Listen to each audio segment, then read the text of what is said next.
to Broncos country at the time that they played. So I appreciate that. Thank you so much. Yeah, I hope that my audio is working well, and I hope that you can hear me. I know my microphone just went out, so I'm using my computer mic, so it probably doesn't sound as good, unfortunately. Michael Ronquillo, thank you for coming in from Facebook. Really, really love seeing you on here this morning. Good morning, Thomas Hall on Legends of Mile High. Go Broncos. Absolutely. Go Broncos. We've got some, some more optimism.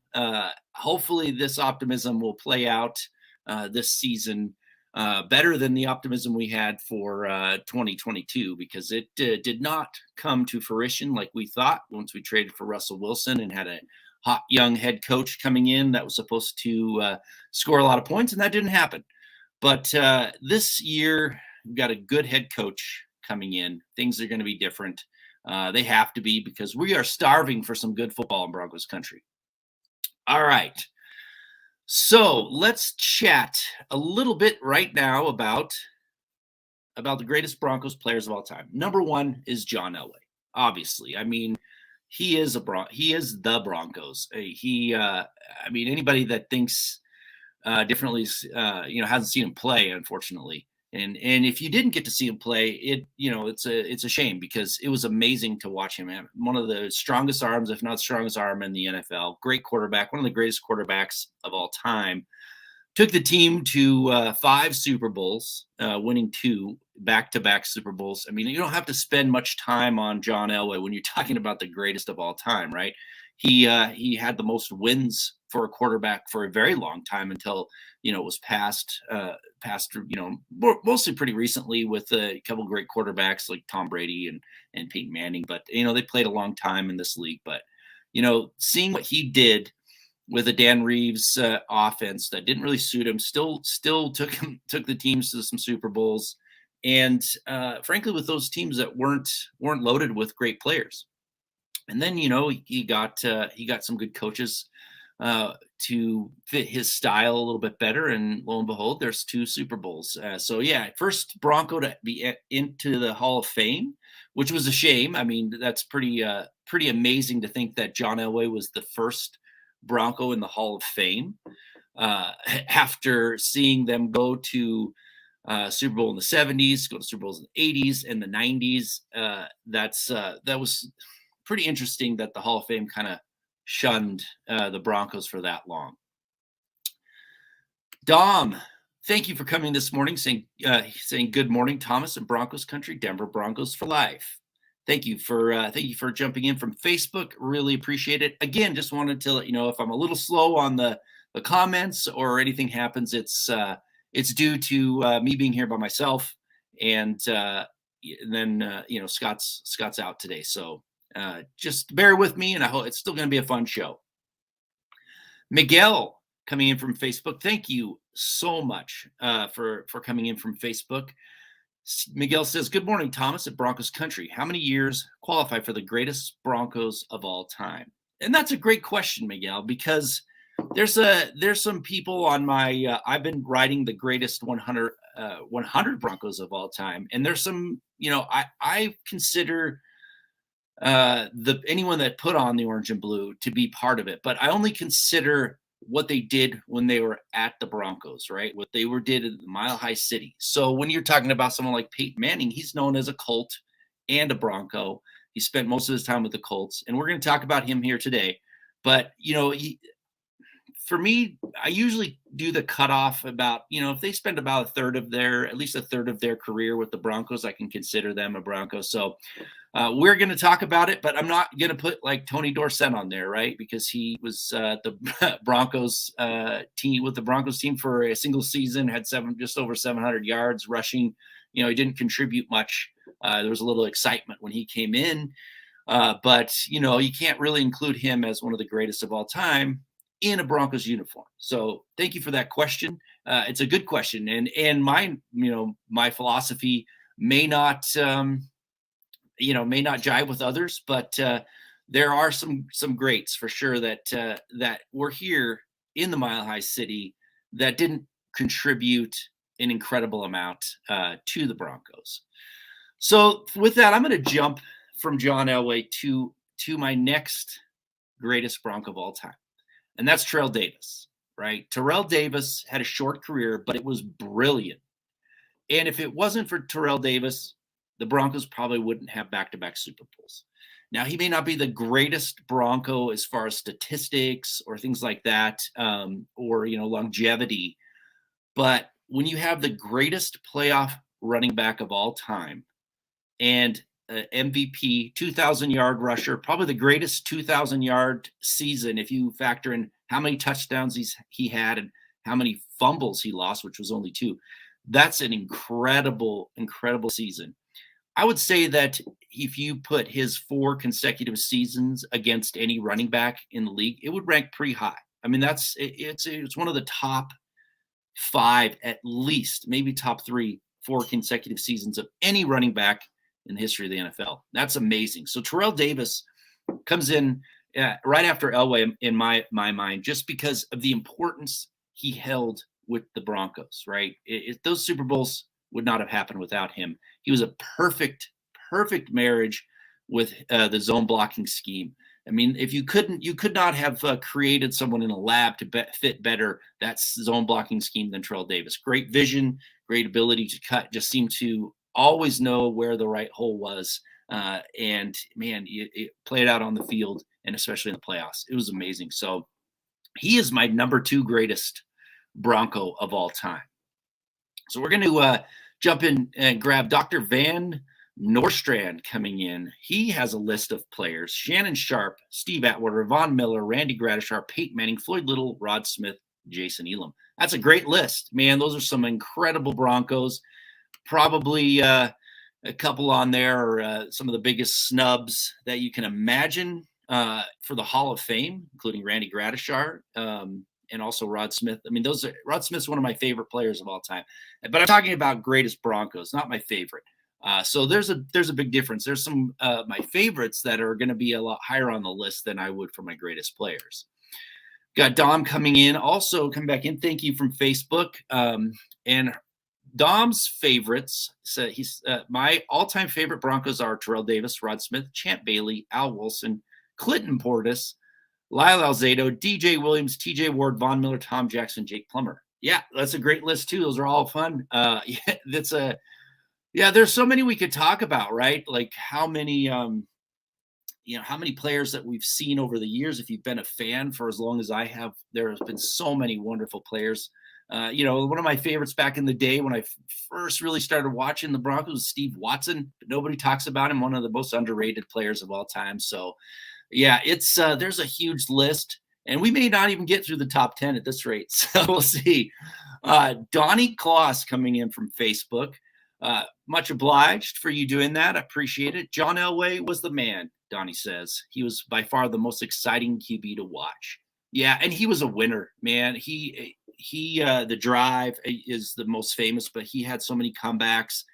If the score was close and he had a chance to touch the ball again, that was everybody that was watching knew that he could bring that team back. So he had some rough spots in those early Super Bowls with overmatched teams, but he got it done finally and retired a winner. So it was amazing. So, and Jeremy Sean coming back in. Thank you to reiterate my thoughts on Terrell Davis. He says TD accomplished everything you can as a running back, and he did it in a 4-year run. Unbelievable.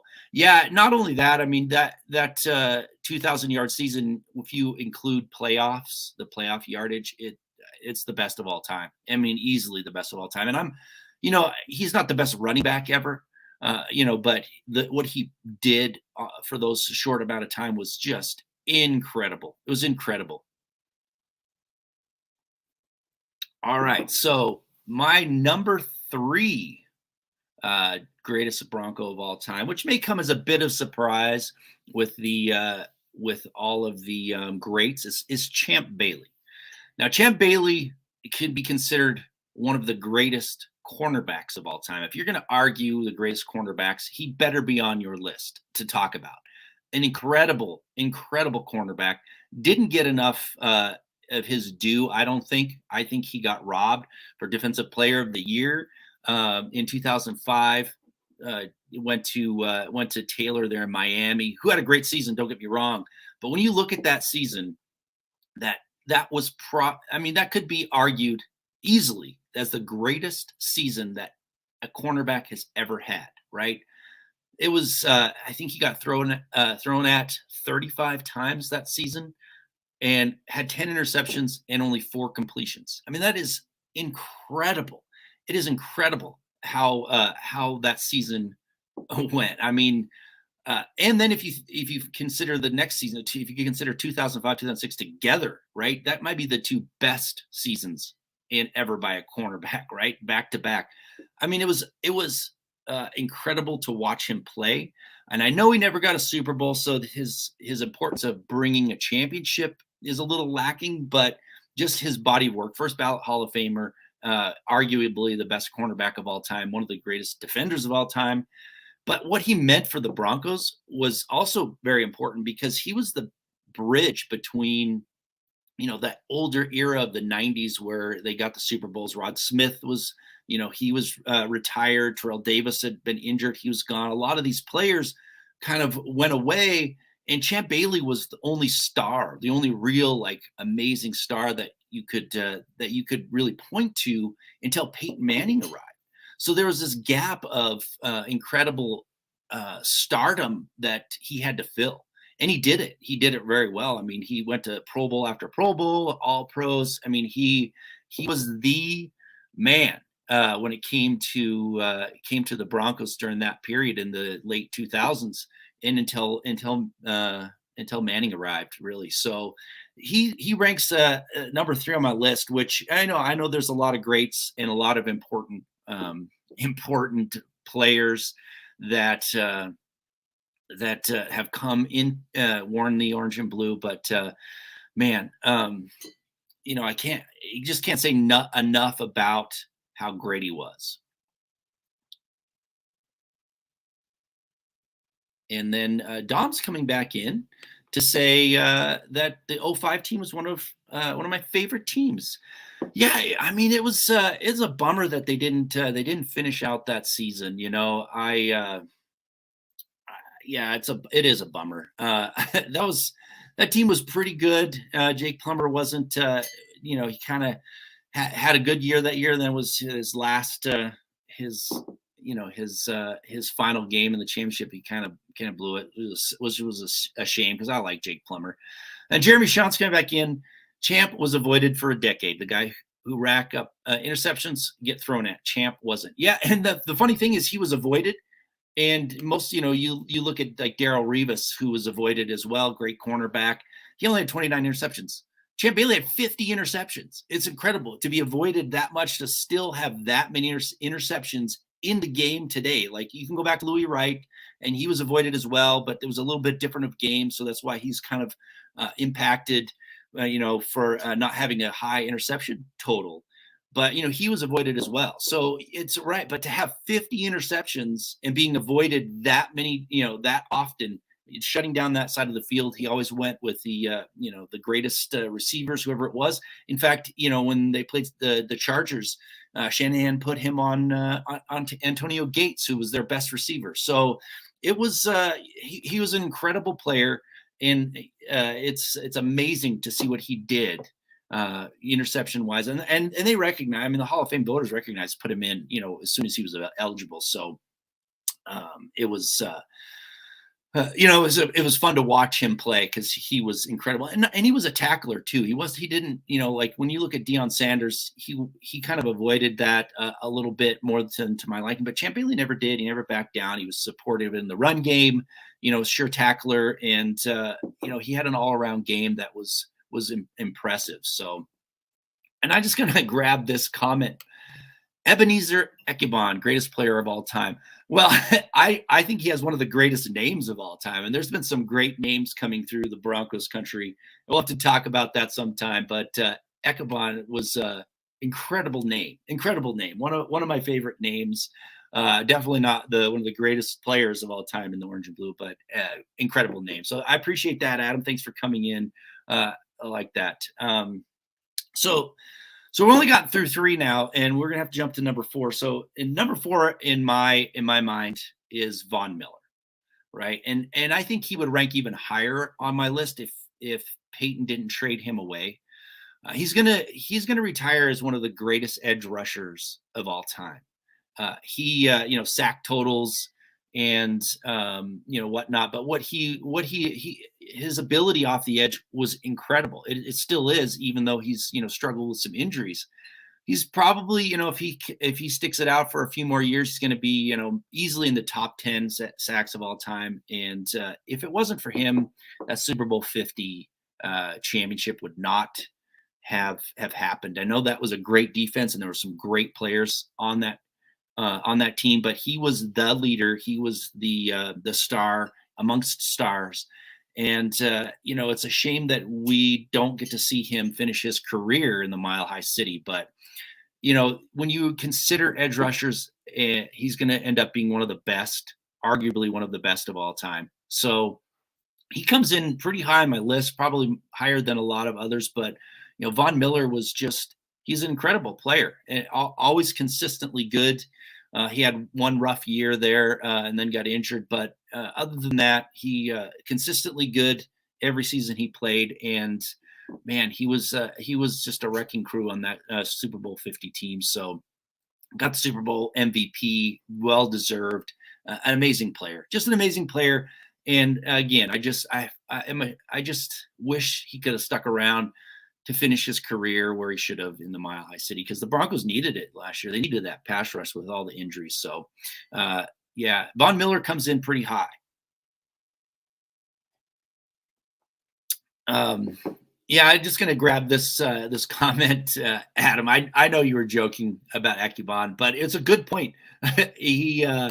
He is a great name. The names that stick out in my mind, like Ma'a Tanuvasa, those are just some names that stick in your mind, and they're amazing. So I knew you were joking, but it was an interesting thing to say, because one of these days we're going to have to come up with all the greatest names of Broncos history, for sure. So now coming in next, number 5. And it's hard for me to do this because I think of him as a Colt, but it's Peyton Manning, right? Peyton Manning was one of the greatest quarterbacks of all time, right? I mean, it's hard to argue. I know he had some struggles in playoffs at the Colts and things like that, but his statistics and record. But the time that he spent with the Broncos was incredible, at a time where they needed a superstar like that to come in, because they had the Josh McDaniels debacle that ended up putting the organization back, and their stars were kind of going away, and then lo and behold, here comes Peyton Manning free agency. But his time spent with the Broncos is incredible. I mean, the record-setting offense of 2013 is, he set the touchdown records, the yardage record for a season with the Broncos. I mean, just even if you just looked at his career for those years, it was incredible. So even though he's thought of, most of his career was spent at the Colts, he was very, very important for the Broncos. And I know he was a shell of his former self, really, in that Super Bowl 50, but he was a part of that team, got another championship. And it was, it was a pretty glorious stretch of time where the Broncos were their offense was incredible. I mean, that 2013 offense had 4 receivers with 10 touchdowns. It's just, and that was Peyton Manning, that was Peyton Manning's doing. He came in, he created the offense he wanted, and it was an incredible offense. And frankly, that time period when he was there, those Broncos teams, that should have been 3. They should have been to 3 Super Bowls. I mean, it was that good. They blew it in the playoffs, and to the Ravens, and I don't really want to go and talk about that, but he was an incredible part of the team. And I'm just gonna grab this, Lawrence. Love the stash, almost like the 3 Musketeers. Yeah, thank you very much. This is the first time I've ever worn a mustache, so I thought I'd try it out. Appreciate you. I shaved the beard. It's getting warm here, and decided to keep the mustache. I don't know for how long, but we'll see how it goes. But thank you for noticing. The beard is gone, and it was getting a little long and rough, but it's warmed up here, so time to get rid of the winter growth. So thanks for that. Appreciate you jumping in here, Lawrence. It's good to see you this morning, man. So yeah, so we've got our top five. So now the next the greatest Bronco of all time, in my mind, is Gary Zimmerman. And I know he's a lineman. People don't recognize, lineman as the superstar, but he is considered one of the greatest offensive tackles to ever play the game. So you have that combined with what he did on the field with the Broncos. I mean, he was a key cog in that Super Bowl victory against the Green Bay Packers when the offensive line. I mean, that team was the largest underdog in Super Bowl history, and they went out and beat the Packers, and no one thought they could do it. And he was a key cog in that line and being able to move around those big boys for the Packers. So, man, it was Zimmerman is an incredible player. One of the, like I said, one of the greatest offensive tackles of all time, in the Hall of Fame. One of the first Broncos to get in finally after Elway and Floyd Little. He was recognized. I mean, I know he spent half of his time in Minnesota as a Viking, but he was an all-decade player for the 80s and the 90s, which is a pretty incredible feat. Not very many players do that. I know Rick Upchurch did for the Broncos, which was a bit of a surprise, for the 80s, being that he was there for a kick return. He never even actually returned a kickoff in the 80s. He was a punt returner solely at that time, but they put him in anyway as a all-decade in the 1980s. But yeah, so Zimmerman, an incredible player, worried about every play, what he was going to mess up, but he hardly ever did. And it was, an incredible match with that zone blocking scheme, and all that entire offensive line at that time was just a mishmash of different personalities that came together and played so well. And he was one of those greats on that line for sure. All right, let's grab a couple more comments. We've got Colin Wood coming in saying Rich Tombstone Jackson and Lyle Alzado. Absolutely right. I mean, great players. They're definitely on the list of the greatest, but they're not going to make my top 10. So maybe we'll get to them at a different time. Miguel is coming in to say, I think of him and Tom Nalen. I assume you're saying Gary Zimmerman. Yeah, Tom Nalen is one of my favorites. And he is one of the greatest centers of all time. So, and I'm putting a big push together to try and get him into the Hall of Fame. I think he's vastly underrated. And I've talked about Tom Nalen on here plenty of times. I have a hoodie I designed to raise money to go to St. Jude and to get money put together to build his campaign. So yeah, we're going to be doing a push as soon as these Hall of Fame class gets voted in. We're going to do a big push to get Tom Nalen's name out there, because he is a deserving player for way more recognition than he gets. So I thank you for coming in with Tom Nalen, and in my mind, he's one of the greatest of all time. So thank you very much for that comment. Appreciate you coming in. So the next on my list is Shannon Sharpe. Shannon Sharpe, to me, revolutionized the tight end position. I mean, he should be considered one of the greatest of tight ends of all time because of what he did. I mean, he came in as a wide receiver where he was a weightlifter, got a little bit bigger. He still was small for a tight end as far as weight, but he was used differently than anybody in the past for the tight end. It was more of a receiver role. And now we see that all the time. We see it all the time, specialty tight ends that are mostly receivers and don't have to block that much, even though Shannon Sharpe was a pretty decent blocker, not a great blocker, but a decent blocker. But I mean, he's another Hall of Famer, got in pretty early, but what he was able to do for the tight end position really kind of usher in all these greats like Tony Gonzalez and Rob Gronkowski and all these Travis Kelce and George Kittle. Those were all kind of ushered in by Shannon Sharpe, right? And he was a key player in the getting them to the 2 Super Bowls that they won. I know that he probably would have ended up being the MVP, so to speak, of that Atlanta Falcons game. He was going to be the main game plan. Unfortunately, got hurt right away, and that didn't happen. So they still won, which was good. But yeah, his game was supposed to be a lot better. It was going to be a massive game for him against the Falcons, but he got hurt. So Shannon Sharpe, one of the greatest tight ends of all time, and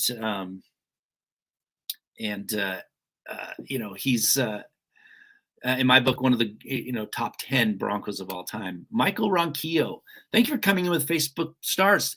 Michael says, Thomas Hall, I set the new Facebook stars with 12,900 and counting. Wow, thank you so much, Michael. That's amazing. Wow, incredible. We appreciate you immensely here at Mile High Huddle. We appreciate your support, and you're loyal listener of these shows, and we couldn't thank you enough.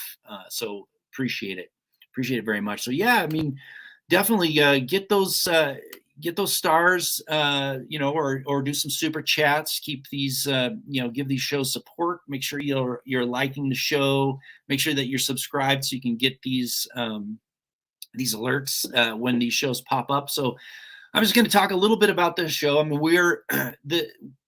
Legends of Mile High was really designed to do a little bit of news and a lot of history, and we really got into doing more news and not enough history. So we're changing that up, mostly because I'm on a show Saturday night called Orange and Blue View, which is really current events, things that are going on at the time. So I wanted to get back to more history in the show. So I'm going to bring back the Mile High Legend, and I think I might even just bring the entire thing back, start over from the beginning to tell those stories.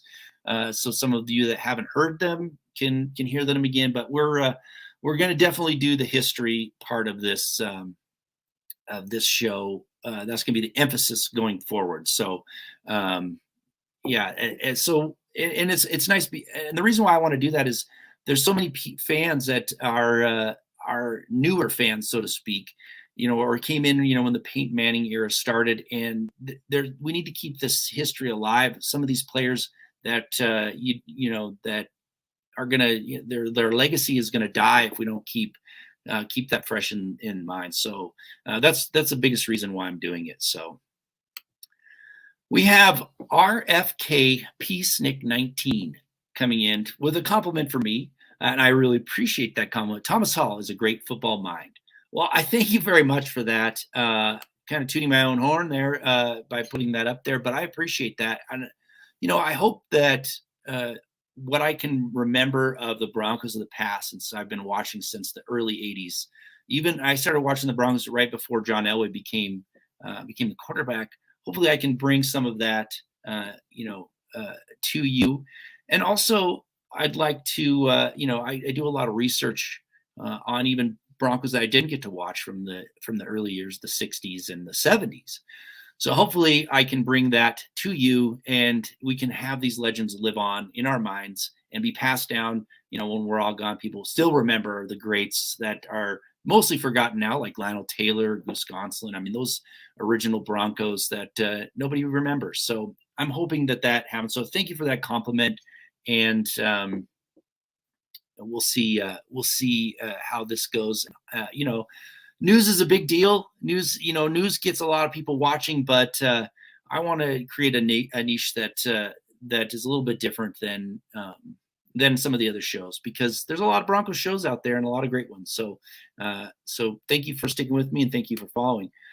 So we got Valerie Baumgartner coming in. Thank you from Facebook. I really appreciate that from Facebook. John Elway. Yeah, we talked about him first thing this morning. Number one Bronco of all time for sure. So I appreciate you coming in here with your comment. And we definitely love John Elway at Broncos. And I know he's took some heat after being the general manager, and we watched the team struggle, and he struggled to get a quarterback. But he was a part of every Super Bowl except for the first Super Bowl he went to in the 70s. So you can't knock him too much. Great player, pretty decent GM for the first half of his career. he should be revered in Broncos country forever. So, Colin Wood coming back in. We were one of the first teams to have a black quarterback, Marlon Briscoe. Yeah, thank you, Colin. And we actually had a Mile High Legend about Marlon Briscoe.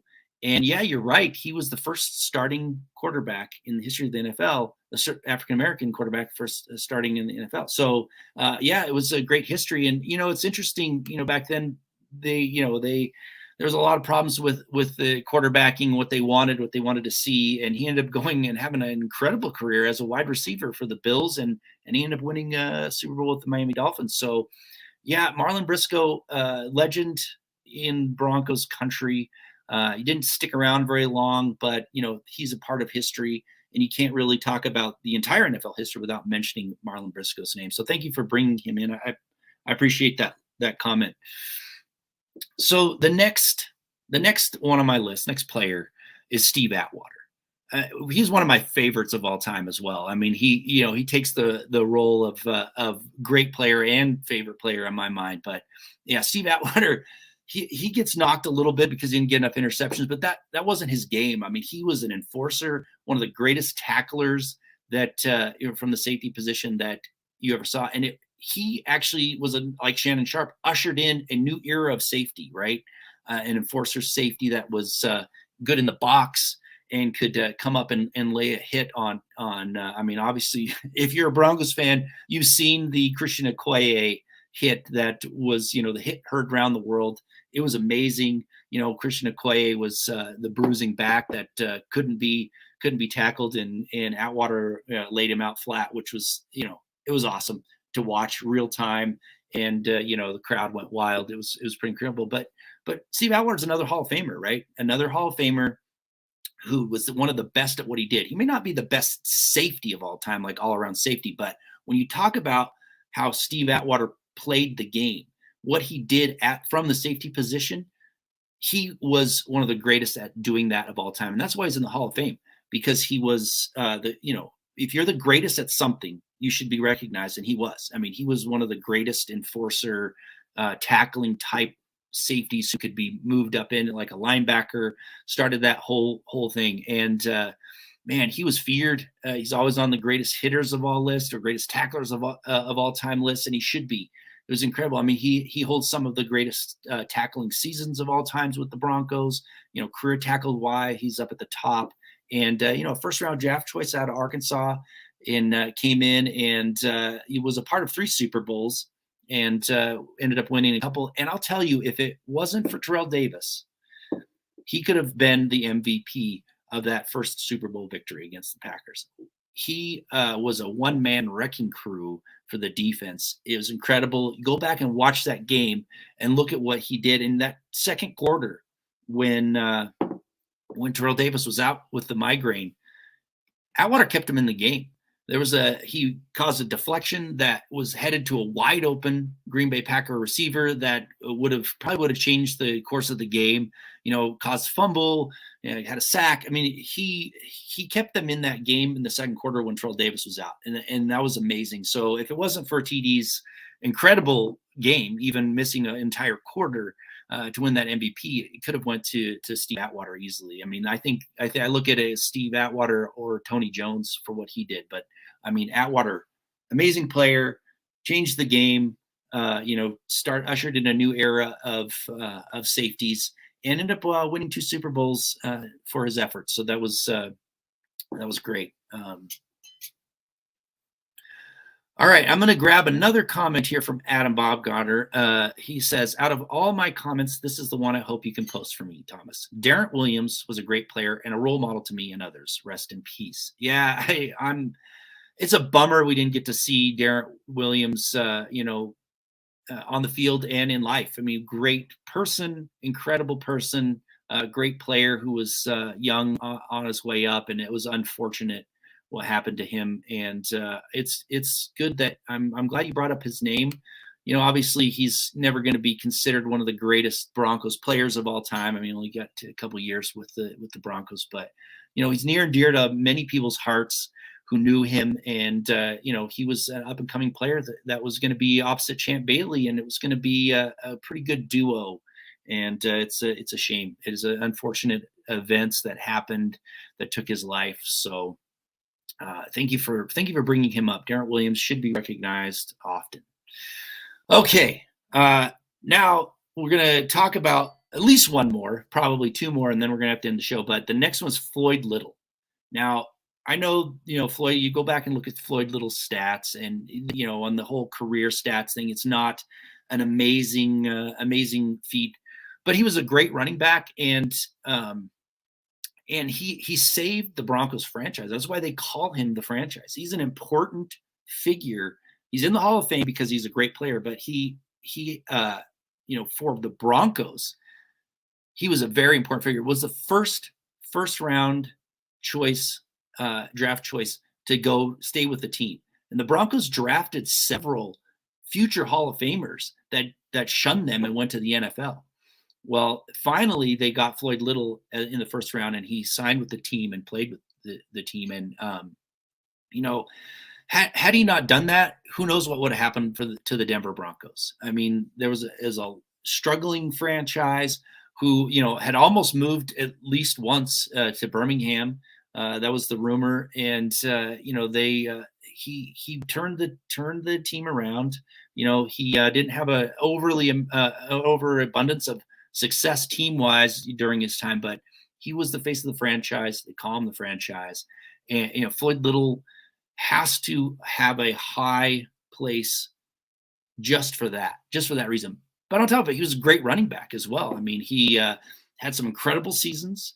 He's one of the leaders in rushing. I mean, Terrell Davis is the greatest running back of all time for the Broncos.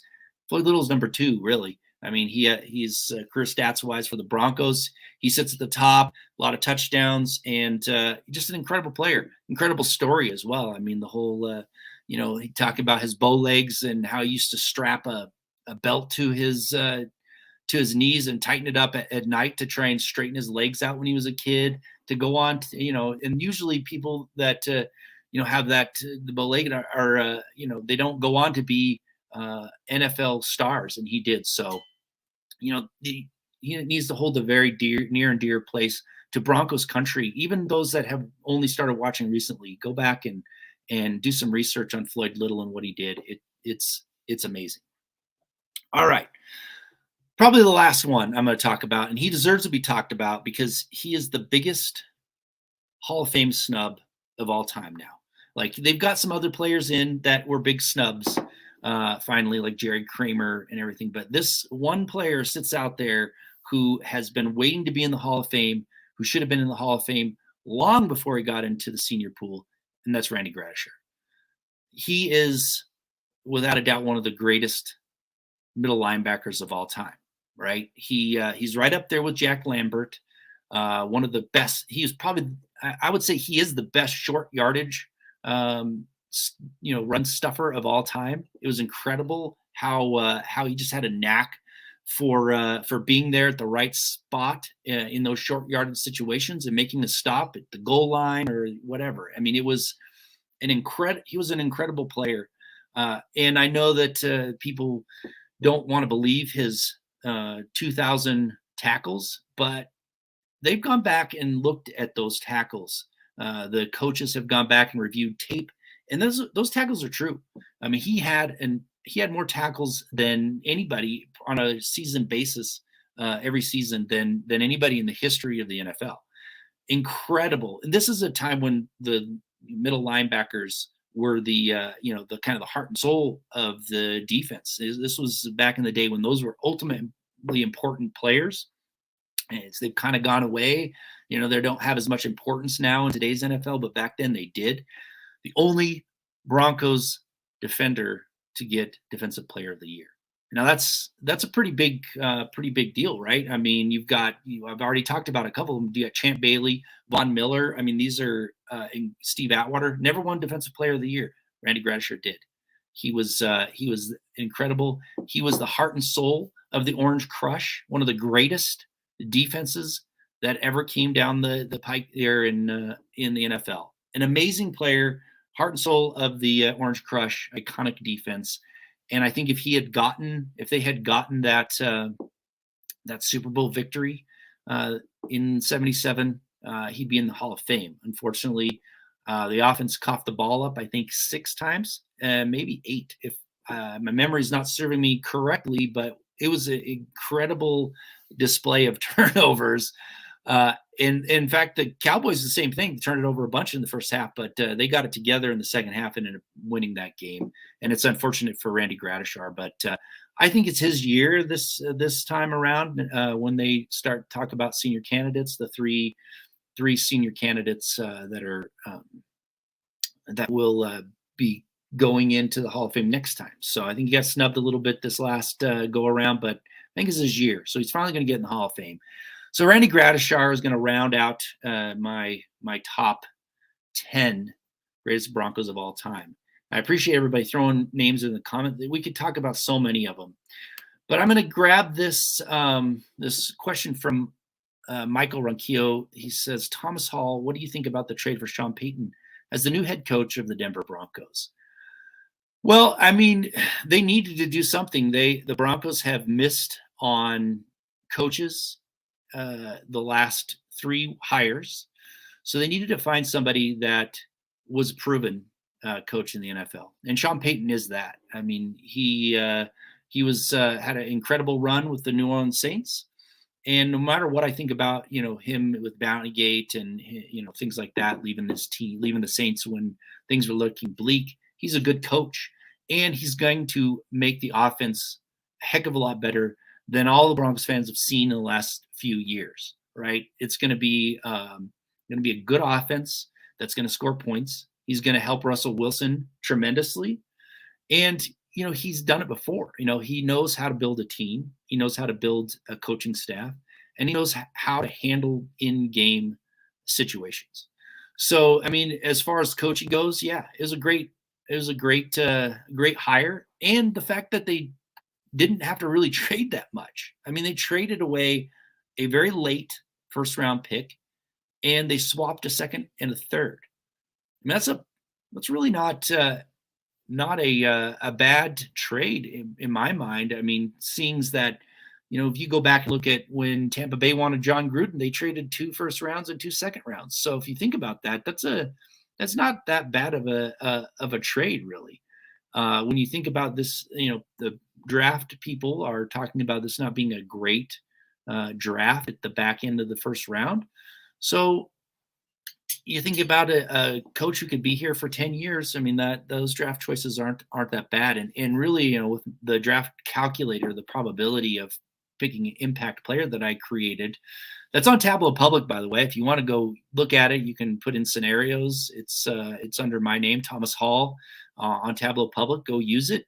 It calculates the probability of different trades, and it was a pretty low probability of getting an impact player with those 2 picks and getting a third in return. So it's not that wasn't a big amount to spend. You got a good contract.